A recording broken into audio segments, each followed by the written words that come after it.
Bring in the former Speaker of the House right now and Fox News contributor Newt Gingrich. Mr. Speaker, great to see you. Good to see you. Your thoughts on that, the president talking about the president of China. How hard do you think he pushed him last week on this? Well, I suspect very hard, and I suspect the fact that in the middle of dinner, he got up and went to explain the Syrian missile strikes to the American people, and then came back and said, oh, by the way, we just hit Syria. I suspect that was a signal also to the Chinese. This is a lot like Reagan taking over from Jimmy Carter. I mean, you've had 8 years of leading from behind with big words and no action, and a level of self-delusion that we're now learning is astonishing. And now you have somebody who's very tough, very direct, and who's surrounded by professionals. I mean, if you have Secretary Mattis, Secretary Kelly, General McMaster, and Secretary Tillerson, you have probably as good a national security team as we've ever seen, and they're all very comfortable. I mean, partly because, as Tillerson, I think, communicates in his body language, we are still, by a huge margin, the most powerful country in the world. Yeah. Well, I'm glad you mentioned the Syria strike, because we had on last week, Dagan and I, in New York, Gordon Chang, who wrote the book, The Coming Collapse of China, and he made such a good point, we all talked about it, that the fact that and I heard it was right before dessert. He comes back and right before dessert says, oh, by the way, we just struck Syria. Was that a reminder to the president of China who the real superpower is in the room? Gordon Chang said he cut him down to size by doing it that way. You think that was a planned strategy? I don't think Trump has planned strategy.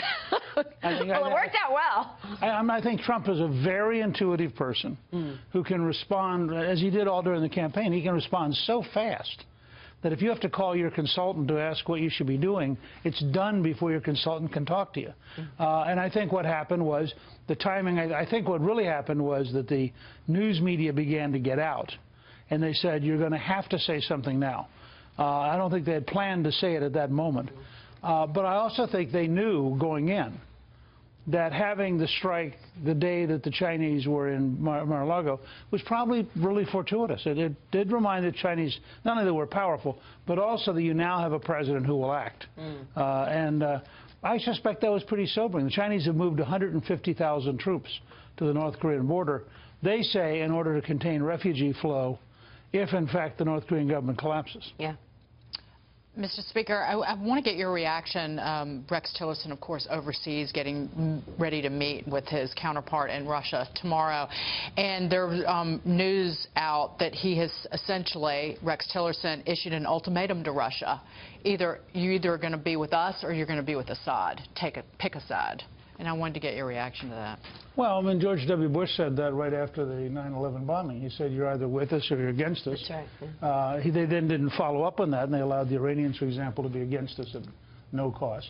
Or actually, we paid them under the nuclear deal. We shipped them $1.7 billion in cash. That was 16 years later. But I think what you have is Tillerson learned at ExxonMobil. You do really big deals very calmly. And that you'd like to be in a position, if you're the fourth or fifth largest company in the world, you have enormous assets, you have staying power. Well, now he's the Secretary of State for the United States. The United States, remember, any morning that we cut off Chinese imports, the Chinese are 30 days away from an urban depression in a society that has no safety net. I mean, we don't have to go to war with China. We just have to say we're not going to accept any more goods for the next 30 days. But can't China do that to North Korea? I mean, what can China really do? What the president is saying. Look, they can cut off electricity. They can cut off the supply of coal. They can cut off the supply of food. There are a lot of things they can do. The danger all of us have, and I'm actually writing my newsletter today at Gingrich Productions on this, this is a really dangerous moment. And it's dangerous in part because Trump has inherited 8 years of weakness. And so problems have festered. You know, North Korea is a much bigger challenge today than it was 8 years ago. The fact is that Putin has gotten much further away from dealing as part of civilized nations than he was 8 years ago. And so Trump is now confronting these kind of problems simultaneously, which is what I think is sobering. You've got Syria, Russia, Iran, and North Korea, and ultimately China. I mean, we have a lot of unfinished business with China. Yeah. General Jim Jones, who you know, always likes to say that foreign policy problems don't get any better with age. And I think this is a kind of prime example of that sort of situation. The earlier you can fix it, the cheaper it is.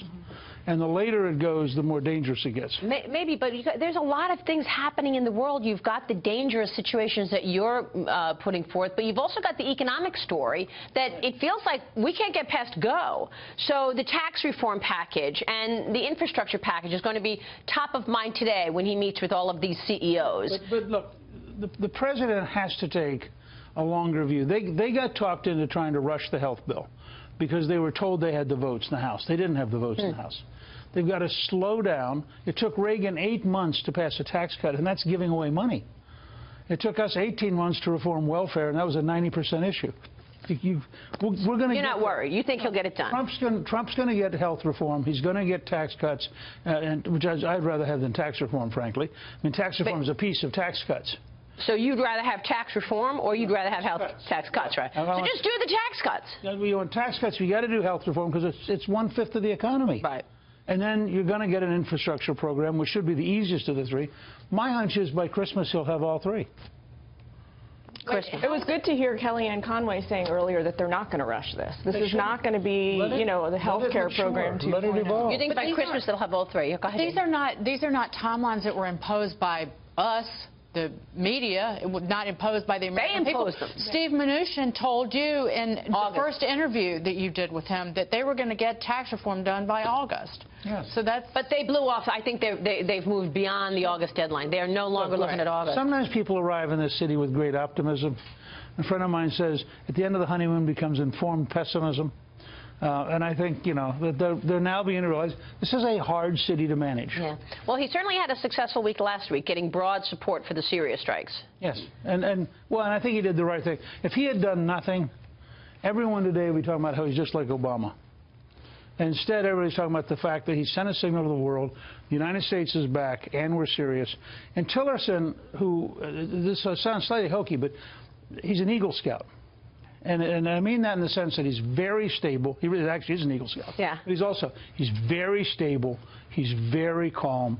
And he's going to deal with the Russians in a very calm way. Yeah. This is the trinity, though, isn't it? It's McMaster, it's Tillerson, and it's Mattis, the three of them together. Right. To quote the Journal today, personnel is policy. Mm-hmm. This is the first time the American people saw the president act as the commander-in-chief. The first time he's really had to make and then a decision and have the military execute it. So it's an important moment, I think, for everybody. I think you make a great point, so we'll see about that. Mr. Speaker, great to see you. Great to see you. Thank you so much. Always. Speaker Gingrich, and we'll look for Gingrich Productions and your newsletter that you're writing right now.